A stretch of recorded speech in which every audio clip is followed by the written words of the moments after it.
Olá, estamos iniciando mais um programa Ecologia e Meio Ambiente, numa produção da Agenda 21 local, em parceria com a Câmara Municipal de Vereadores e a TV Câmara. E a partir de agora, a gente vai falar sobre educação ambiental nas escolas e as práticas sustentáveis. Conosco aqui, a vereadora Regina dos Santos, a Pro-Regina, e também o vereador Israel Cujava, que também é professor. Bem-vindos ao programa. Nós queremos começar falando um pouquinho dessa conceituação de educação ambiental, né, e as práticas sustentáveis. Professor Israel, posso chamar assim, né? Porque eu sei também que, além de vereador, ele é professor há muito tempo. Muito importante, né, agradecer essa oportunidade de estar aqui dialogando sobre esse tema. E vamos então começar pela parte conceitual. Hoje uma aluna do ensino médio quis que eu explicasse epistemologia. Nada mais é do que o conceito que nos situa enquanto seres humanos diante da natureza, diante do conjunto dos seres vivos. É importante que a gente faça esse recorte e tenha clara a nossa compreensão.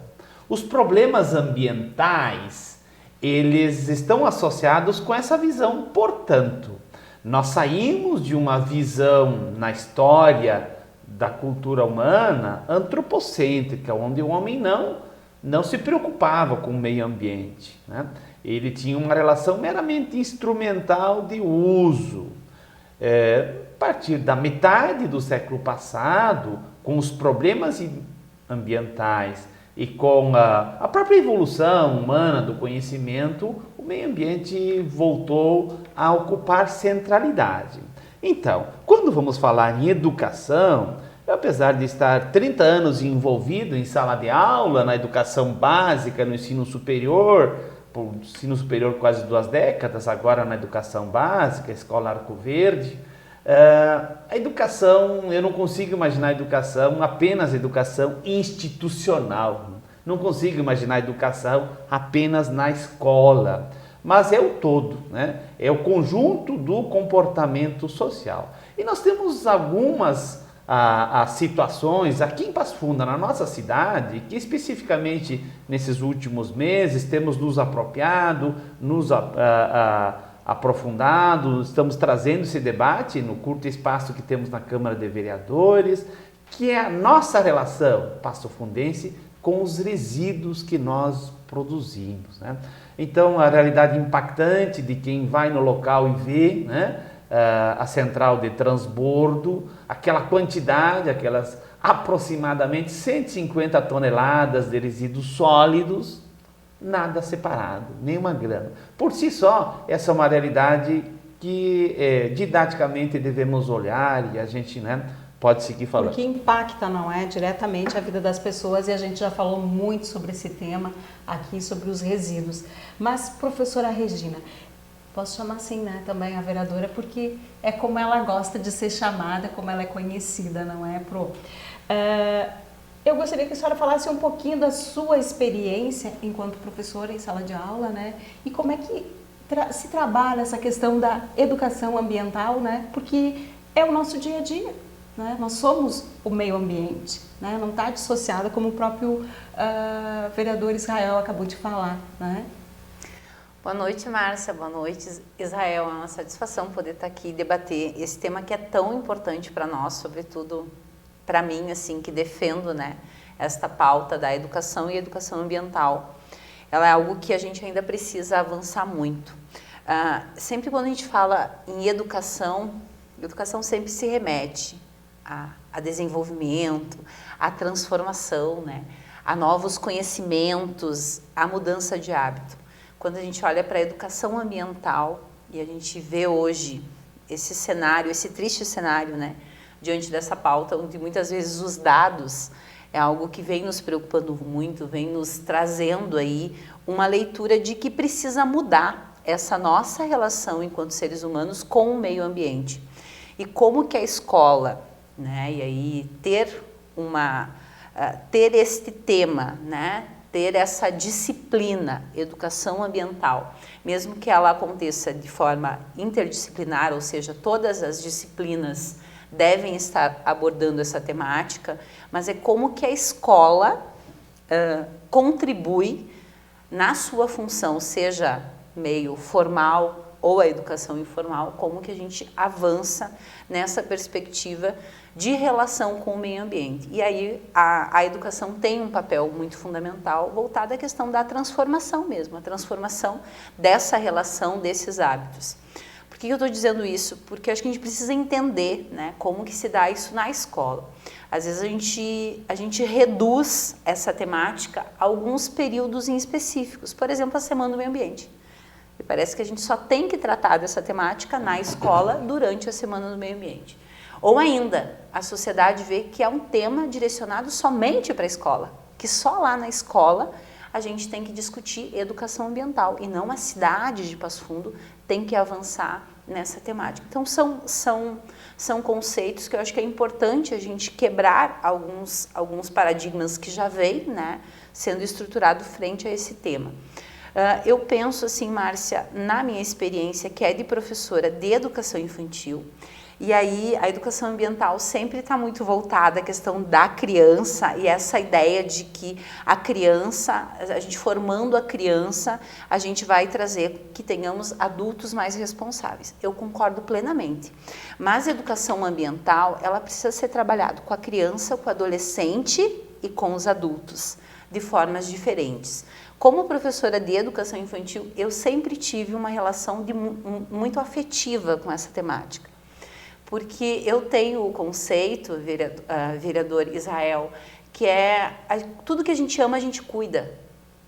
A gente ama, a gente cuida. A educação infantil tem muito afeto, tem muito essa relação com o meio ambiente. E despertar essa relação da criança com o meio ambiente é muito importante, não é? Isso, na perspectiva de que a criança vivencie o dia a dia com afeto ao meio ambiente. E a educação infantil propicia muito isso. Então, na educação infantil, como as crianças brincam muito, a gente se utiliza muito do meio ambiente em si para trabalhar a partir do afeto essas relações. Só que muitas vezes o exemplo que são dados, por exemplo, pela família, acaba não contribuindo com esse processo, porque não adianta só lá na escola, por exemplo, trabalhar a coleta seletiva. Se em casa esse tema ele não avança. Se me permite interagir no diálogo, né? Eu olho para a sociedade de hoje e vejo que o conceito de hiperconexão caracteriza, né? Estamos hiperconectados, mas é uma conexão digital. Nós vimos muitos nossos ambientes de trabalho, em todos, na educação inclusive, né? Uma situação onde as pessoas estão muito estressadas, adoecidas, muitas estão popularmente surtando com frequências, episódios de violência, né? Nos ambientes de trabalho, isso é dramático. E penso que também, olhando para essa triste realidade, nós precisamos perceber que uma das saídas é a conexão humana, a conexão com a natureza. Eu aprendi durante a pandemia, eu acho que eu evolui bastante, né, nessa percepção do quanto nós precisamos, o quanto nos faz bem estarmos humanamente conectados. Acho que todo mundo, né? Com os seres humanos, né? Então a tecnologia é fantástica, o mundo digital é fantástico, mas nós vamos precisar nos adaptar, porque do contrário estamos nos desumanizando. E aí eu volto a um entendimento, uma compreensão, a um conceito que penso que é básico para a educação ambiental. Nós vivemos uma realidade, de uma cultura, professora Regina, né, na educação das disciplinas. Cada um cuida da sua disciplina, português, matemática. Daí veio depois um outro conceito, interdisciplinas, disciplinas, né, e depois fomos para multidisciplina. E há um bom tempo eu tenho percebido, e isso é difícil, teoricamente sim, é claro, educação ambiental, ela transcende as disciplinas, ela vai além das disciplinas. Então esse conceito de transdisciplinaridade, ele é antigo na teoria, mas na prática é muito difícil. É muito. Eu tenho convivido nesse debate, nessas experiências metodológicas de educação, né? A partir de situações, problemas, que eu imagino que é assim que a gente aprende, né? Seja no método socrático lá da filosofia antiga, ou seja no método Paulo Freire, né? Com o apoio do Edgar Morin, que nos, né, apresenta um método que para mim me falta alguém para dizer o melhor. Nós aprendemos pensando a nossa realidade, enfrentando os problemas. Agora, o que acontece? A gente descarta os resíduos, não enxerga mais, pensa que isso não é problema. E é. A gente não consegue nem separar o nosso resíduo em casa, não é? É difícil isso, é difícil também trabalhar isso nas escolas, porque é além do aluno, né? Tem que conversar com a família, com a comunidade, e é algo que transcende, como falou o vereador Israel. Eu acho que a gente não pode trabalhar a questão do meio ambiente somente na escola, né? Eu acho que não é esse o objetivo, por isso que a gente sempre diz que vai muito além, né? Mas, claro, eu acho que a escola também, a escola formal pode avançar muito mais do que a gente vem oferecendo e a gente avalia isso. Tendo muito claras as dificuldades que temos, né? O fato de não ter uma disciplina específica, ao mesmo tempo que ela responsabiliza todos, e é importante fazer isso, mas ao mesmo tempo a gente fica, né, muito dependente nas escolas, sobretudo de datas pontuais para trabalhar essa temática. Hoje eu vejo que este movimento mundial que está se tendo de olhar para o meio ambiente vem trazendo alguns desafios também para a educação. De que as escolas pensem em projetos, por exemplo, que sejam permanentes de discussão dessa temática e que mude o hábito, porque mais do que trabalhar o conceito, a gente quer que as crianças, que os nossos adolescentes tenham atitudes diferentes em relação ao meio ambiente. E é um dos principais objetivos da educação ambiental, que a gente possa mudar a nossa relação com o meio ambiente. Tem algumas coisas que têm possibilitado alguns avanços, por exemplo, as escolas terem espaços que as crianças possam ter este contato com o meio ambiente, né? Criar um espaço que permita às crianças vivenciar esta relação que o professor Israel falava com o meio ambiente. E várias outras... Com a natureza. Com a natureza, com o meio ambiente como um todo, né? Então, acho que tem possibilitado, né, a gente avançar. O sair do espaço da escola, para além dos muros da escola. Esse contato com as comunidades, com os espaços que temos, às vezes, no bairro, que possibilita ter esta relação com a vegetação, com os animais, né? E quando a escola toma a frente disso, facilita um pouco, né, para as comunidades ao entorno da escola, vai agregar os pais, daqui a pouco uma horta comunitária. A gente tem exemplos, já falamos aqui no programa, de alguns projetos que tem nas escolas, né? Estou dando aqui um exemplo apenas das hortas comunitárias, enfim, vários outros projetos que algumas escolas estão trabalhando como piloto. Não, com certeza. Eu tenho insistido na ideia de que a educação ela precisa voltar-se para o básico do ser humano, né? O que o ser humano precisa, como deve ser a sua relação com a natureza, com os outros seres humanos e com os seres vivos. Percebe-se que com essa mudança de ciclo acentuada, com a ampliação do uso das ferramentas digitais, há um paradoxo, há uma contradição que as pessoas estão muito desorientadas em relação ao básico, do que o ser humano precisa, em relação aos próprios ciclos biológicos de cada ser humano, da alimentação. Esse tempo de parar e pensar o que o corpo humano precisa para funcionar bem. Né? Que tipo de alimento, de onde ele vem, como ele é produzido, como ele deve ser produzido. E como fica o processo, né, dos meus resíduos. Como fica a minha relação com os demais seres humanos, a questão da solidariedade. Eu vejo alguns impactos assim comportamentais, e o estudo que a gente fez, seja no doutorado, no pós-doutorado, nos dá alguns instrumentos para analisar o comportamento humano, social, humano individual, social e institucional. Esses três atores aí, né, que interagem, o indivíduo, né, as instituições e o social como um todo. Ou a gente faz uma nova relação entre esses 3 núcleos, ou a gente não evolui, né?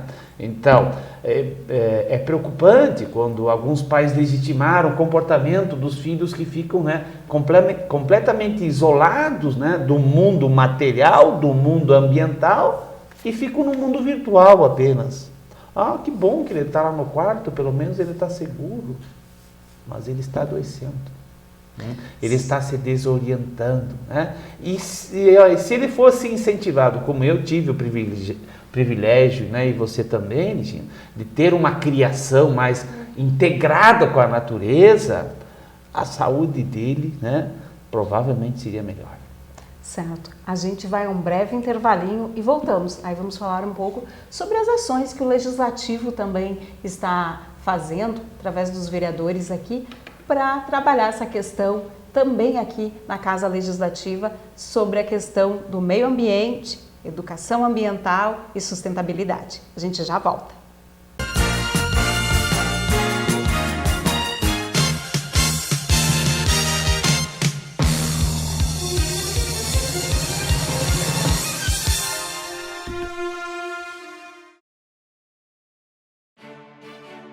A Câmara de Vereadores é a Casa do Povo. Aqui são criados, votados e aprovados os projetos de lei que definem o rumo e o futuro do nosso município. A Câmara de Vereadores também exerce a função fiscalizadora, supervisionando as ações e decisões do Poder Executivo. Faça parte das decisões. Quando a comunidade participa, a cidade cresce. E as conquistas são de todos. Câmara de Vereadores de Passo Fundo.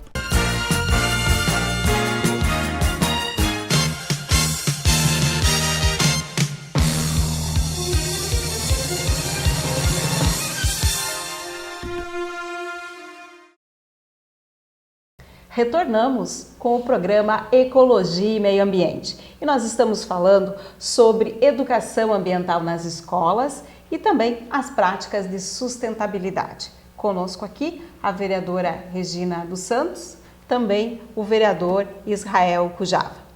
E agora nós vamos falar um pouco a respeito da questão do poder legislativo, não é?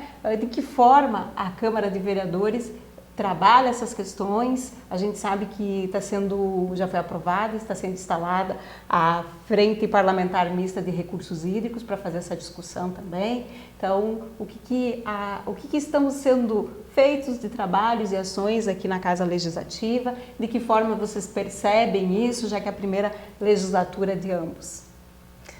Acho que tem sido um desafio, né, para a Câmara de Vereadores discutir tudo o que envolve essa temática. A gente sabe que não é um tema simples, é complexo. Eu acho que existem algumas iniciativas. Uma é abordar essa realidade. Todas as comissões, sobretudo a que eu participo, né, a CCDH, a gente vem trazendo essa discussão muito presente, no sentido de que Passo Fundo precisa avançar. Por exemplo, na coleta seletiva que a gente já falava no bloco anterior, né? O município de Passo Fundo hoje, infelizmente, não existe, né? Nas comunidades, nos bairros. A gente sabe que tem no centro da cidade, mas nos bairros nem o lugar para armazenar, né, o material em si, os resíduos a gente não tem, né? Daí quando a gente fala da realidade dos recicladores é um problema ainda muito maior. Quando a gente olha para os nossos rios, para os nossos córregos da cidade, a gente vai ver que o problema parece que quanto mais a gente aborda, mais gigantesco vai sendo essa pauta. Então é necessário que o Legislativo Municipal olhe para esta realidade. Acho que esse é o primeiro desafio. Não negue, menos através do nosso mandato a gente vem fazendo essa discussão. Não dá para negar, não dá mais para a gente, né, não discutir a realidade que está posta. Acho que a frente parlamentar ela é importante porque vai possibilitar estar aprofundando e também fazendo um acompanhamento nas ações do executivo e também cobrando que se avance, né, em políticas públicas que venham a contribuir para isso. Existem algumas temáticas que estão sendo abordadas, então, através das comissões. Terá esta frente que tem a responsabilidade de estar discutindo de forma mais profunda. Mas cada vereador também está trazendo aí as suas pautas, seja através de cobranças, né, de que se tenha, por exemplo, mais lixeiras, de que lá na ocupação os nossos moradores que lá vivem tenham um lugar onde possam colocar o seu lixo, que traga um pouco mais de dignidade, por exemplo, para os recicladores que vão lá coletar o material, seja de que o município tenha ações mais afirmativas, né? A questão do levar a informação também para as comunidades, a questão da tarefa da educação. Eu que sou professora, é algo que a gente discute muito, a gente precisa também formar e informar a nossa comunidade para que a gente possa avançar nessa mudança também de comportamento de cada um de nós, porque esta é uma luta que ela é individual e também coletiva, né? Então, em que momento que a individualidade também faz muita diferença nesse processo coletivo como um todo. Então, numa sociedade em que circulam muitas informações, nós temos que ser criteriosos em qual realidade a gente quer olhar. Uma realidade impactante que me impactou, e imagino que todo ser humano, quando entra em contato com essa situação, deve ficar sensibilizado, que é o lixão, ou a central de transbordo, onde chegam 150 toneladas de resíduos, tudo misturado, nenhuma grama separada. Isso por si só é impactante, as pessoas que estão lá gerando renda ao reciclar em condições que poderiam ser melhores. Então, a primeira atuação é essa, é pegar o recorte da realidade que a gente quer olhar, né? E segundo, conversar com os atores que têm uma trajetória de atuação nisso, né? Então, seja a Agenda 21, seja o Projeto Transformação, sejam as cooperativas de reciclagens que, né, tiveram um incentivo inicial da Caritas, né, que trabalha nas duas pontas, né, que aproxima os processos, né, porque o que é desperdiçado e vai para o transbordo, né, às vezes faz falta, né, na sustentabilidade e na própria alimentação. Então, essa realidade, ela nos sensibiliza, estamos nos apropriando do que está sendo feito e do porquê. Sim, nós evoluímos, Passo Fundo deu alguns passos, né? Mas precisamos dar muitos outros passos. E aí é preciso nós termos a capacidade de juntar os diversos atores e juntos olharmos para essa temática. Porque tem uma parte que é individual. Eu, como indivíduo, como é que eu lido com os resíduos que eu produzo? Ela tem uma parte que é da política pública. E isso nós vamos procurar salientar, cobrar. É inaceitável que desse conjunto de containers que tem na cidade, onde algumas pessoas separam, outras não, né? Mas tem pessoas que separam, e as que não separam devem ter política pública para fazer e educação para que elas separem. Todos os dois containers vão no mesmo recipiente e chegam misturados, prensados lá. Isso é inaceitável, isso é indignante, porque parece ser tão simples e temos que ver por que não se resolve. Penso que isso é uma questão de política pública, de uma mudança cultural e de uma mudança comportamental. Nos atores que têm poder para evoluir isso, nós tivemos, né, professora Regina, a vereadora Regina, sexta-feira, conversando com o secretário municipal de educação. E vamos quinta, né, está pré-agendado, né, para fazer uma visita, porque ele nos apresentou iniciativas que para mim são muito valiosas. Nós vamos lá conferir também para incentivar, né? Projeto piloto em duas escolas municipais de horta na escola, né? E nessa perspectiva, sim, transdisciplinar de construção do conhecimento, e talvez as pessoas não consigam associar a horta com cuidados com o meio ambiente, e tem tudo a ver, né? Tem tudo a ver. Então, são iniciativas que precisam ser explicitadas, que precisam ser olhadas, e nessa curta passagem que temos aqui no Legislativo, que são apenas 30 dias, nós acabamos fazendo esse recorte. Gosto de me apresentar que eu sou um professor, né, não um vereador, e que decidiu usar o espaço institucional da política para defender a educação. Não tem saúde sem educação. Não tem cuidado com a natureza sem educação. E aí vamos falar do nosso recorte, né? Da educação. Mas nessa perspectiva da educação, voltar para o básico e fazer com que cada ser humano se oriente na sua relação com os outros seres humanos, com o conjunto dos seres vivos e com a natureza. Ecologia é isso.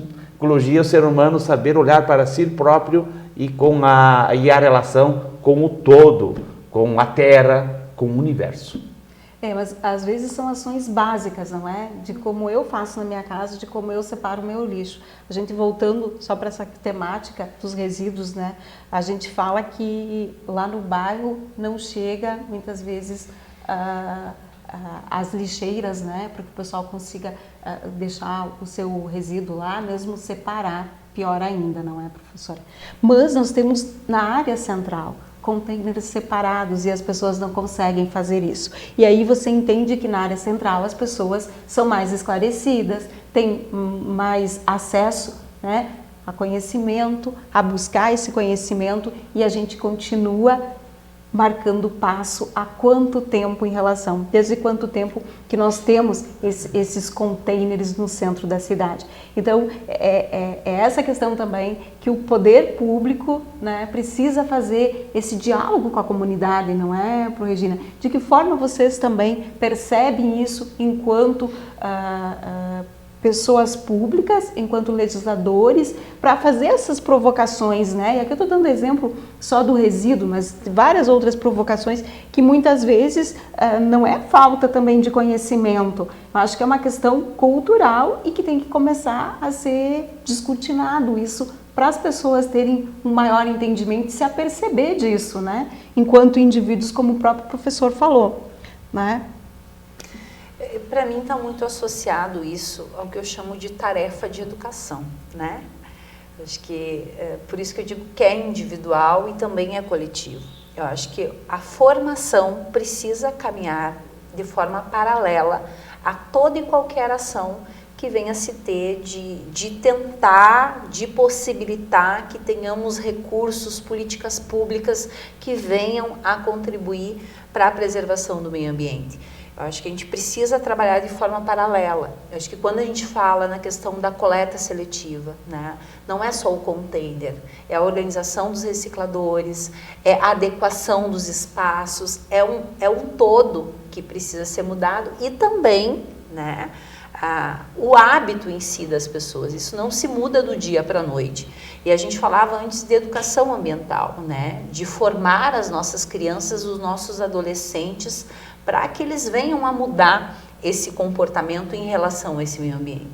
Mas a gente também educa pelo exemplo, que era o que eu falava anteriormente. Se o pai e a mãe continuar tendo as suas ações, que daqui a pouco não venham ao encontro dessa mudança de hábito, a gente tem alguns problemas que a gente encontra no processo de formação humana, mas que a gente só vai conseguir avançar se constantemente, e aí o professor Israel pode contribuir com isso porque é a área dele, se constantemente a gente vai avaliando e que a gente possa, sim, ir formando as pessoas. Isso não acontece num dia, não é uma ação ou duas ações. Isso é constantemente. Mesmo nas nossas casas, se a gente for o tempo todo, a gente vai se policiando, tu vai mudando o hábito. Por isso que eu digo que é muito uma relação que, para mim, é afetiva com este meio ambiente. Se eu amo, eu cuido, não é assim? Então, a gente precisa amar a nossa casa maior. Isso está muito voltado à questão das relações humanas, mas isso de forma nenhuma tira a responsabilidade do poder público de pensar políticas públicas, meios, ações concretas que venham a contribuir tanto nessa formação como na implementação mesmo da política pública. É uma perspectiva de recortar o que nos torna humanos. E a dificuldade, por mais que se tenha todas essas iniciativas, parece que estamos demorando para andar, demorando. E é o paradoxo da própria tecnologia, que nos desumaniza, nos individualiza e nos coloca num recorte pequeno, num recorte individualista, né? É parte dos outros, não é a parte minha. Eu não separo porque não é feita a coleta a seletiva. Não é justificativa, né? Eu tenho que me orientar por uma responsabilidade humana de fazer a minha parte, né? De não apenas jogar a responsabilidade para os outros.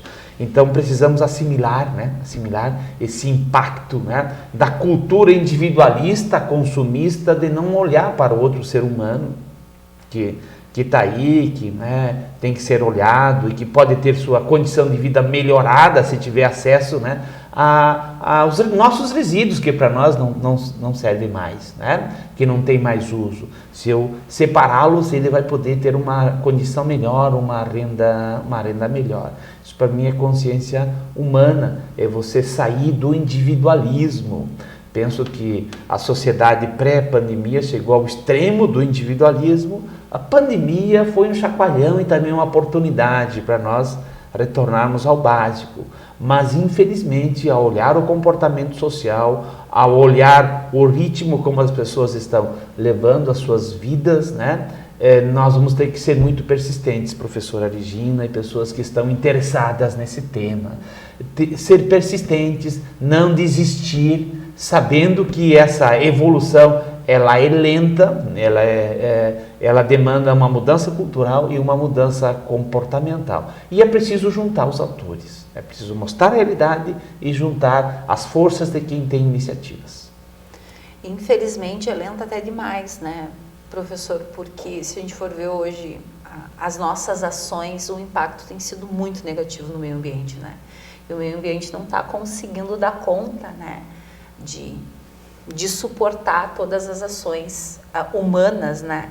Então a gente precisa que não só os nossos agentes públicos tomem essas iniciativas e pensem, né, nessa perspectiva de gerar o conhecimento, da mudança de hábito diário, mas a comunidade como um todo. Acho que cada um de nós pode fazer a sua parte nesse todo coletivo, que com certeza vai dar resultados. Pode ser que às vezes é pequeno, mas dá resultado. Que em alguns momentos as pessoas não se atentaram, né? Que a responsabilidade é de cada um, a responsabilidade é dela também, né? Então eu acho que é quando tu acorda para essas questões, e às vezes é com exemplos simples. Eu vou contar uma historinha muito breve aqui. Eu estava, logo que comecei a trabalhar com comunicação, fazendo uma entrevista, e vocês devem lembrar dele, do saudoso Chicão, que foi um dos precursores da reciclagem em Passo Fundo. E aí eu conversando com ele, eu nem me lembro a temática assim, mas era em relação à reciclagem, e aí ele contou uma historinha de uma senhora que ela lavava as caixinhas, as embalagens, né? E eu fiquei pensando, cara, eu não faço isso na minha casa. E até hoje, depois disso, eu lavo as embalagens lá de casa e já deixo elas prontas para irem para a reciclagem. Agora, sim, se as pessoas, né, no decorrer lá do container, colocam os resíduos misturados, aí não é, eu fiz a minha parte. Eu acho que é nesse sentido, né? Então, foi um exemplo que eu trouxe para a minha vida, sabe? Nesse sentido. Então eu acho que é esse olhar, né, que as pessoas têm, que nós precisamos, e o poder público, e aqui eu chamo a atenção também do poder legislativo, para abrir esse leque, né, essa visão das pessoas, que muitas vezes as pessoas não se dão conta, elas estão tão individualistas, não é, professor, que elas não se dão conta disso. É preciso olhar para as próprias contradições nesse sentido. Uma prática que nós temos na nossa família é o aproveitamento dos resíduos no nosso próprio terreno, se transforma em bergamotas, em abacates. É possível, dá um pouquinho de trabalho, mas é possível, né? E penso que quando a gente ouve as iniciativas de retomada das hortas escolares, é uma grande iniciativa também, né? Então, a tua história, né, a história que você traz, ela é importante, porque nós precisamos olhar para pequenas ações. para fazermos a nossa parte. E aí eu vou repetir aqui, porque é algo que eu quero repetir, né? A gente não tem uma resposta clara, por isso vamos buscar. Se isso é um problema de custo, eu acredito que não é porque que os containers entram no mesmo recipiente, né? Mesmo assim, você que está nos ouvindo, não é justificativa para você não separar, continue separando, porque isso dá um diferencial, né? Mas nós agora nesse espaço, Regina, sei que vamos estar em sintonia nesse debate, vamos fazer essa cobrança específica, porque vamos estar dando voz para a Catarina, que junto com mais dezenas de pessoas estão lá numa cooperativa, na Recibela, né? Tirando algumas toneladas por dia, né? Que seria um custo para o município pagar para transportar, né? No aterro sanitário, isso é transformado em renda, né? Em economia para o município e renda para essas famílias, né? E o pedido específico dela, que nós vamos levar adiante, é esse, né? Por que uma parte desses resíduos não vem separados aqui para nós? Tá certo. Nosso tempo esgotou, gente, o bate-papo está muito bom, mas quero agradecer então, vereadora Regina, vereador Israel, muito obrigada pela participação de vocês aqui no programa. E o programa vai ficando por aqui. A gente volta na próxima semana. Até lá!